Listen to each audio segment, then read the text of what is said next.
Depuis quelques jours, les Kouroussiens entendent des voix venues du ciel. Je vous demande plus que jamais de respecter les consignes nationales.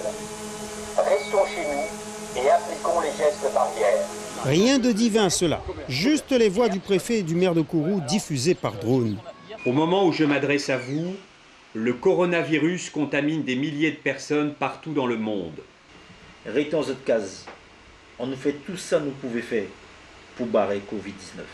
La technologie actuellement nous permet d'avoir accès aux drones, ce qui nous permettra de beaucoup plus s'orienter vers les quartiers et de pouvoir donner beaucoup plus d'informations, si vous voulez, en différents points de la ville, beaucoup plus rapidement.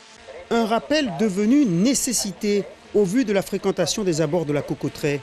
Kourou semble avoir du mal avec les consignes de confinement. Je ne pense pas que ce soit plus difficile que pour le reste de la Guyane, mais actuellement, il me semble qu'il y a une nécessité à accentuer cette information pour que les gens puissent vraiment se rendre compte que le confinement est actuellement la seule arme que nous disposons contre le Covid-19.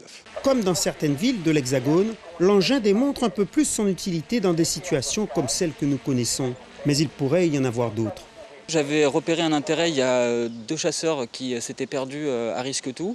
Et ce genre de matériel peut aider pour les retrouver, diffuser un message et donner des consignes. Par exemple, ne bougez pas ou faites quelque chose qui permettrait de vous repérer, un sifflement ou j'en sais rien.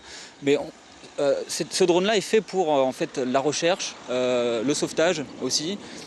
On est aux portes aussi du centre spatial et on peut imaginer que si un jour une crise arrivait au centre spatial, ce drone serait tout à fait utile. En fonction de la météo, le drone survole Kourou 3 fois par semaine entre 18h et 20h. Un rappel bien plus doux que les contraventions, mais selon les responsables municipaux, si l'absence de civisme venait à s'intensifier, les verbalisations devraient devenir plus nombreuses dans les jours à venir. Suivez l'info sur Guyana Première, télé, radio et internet.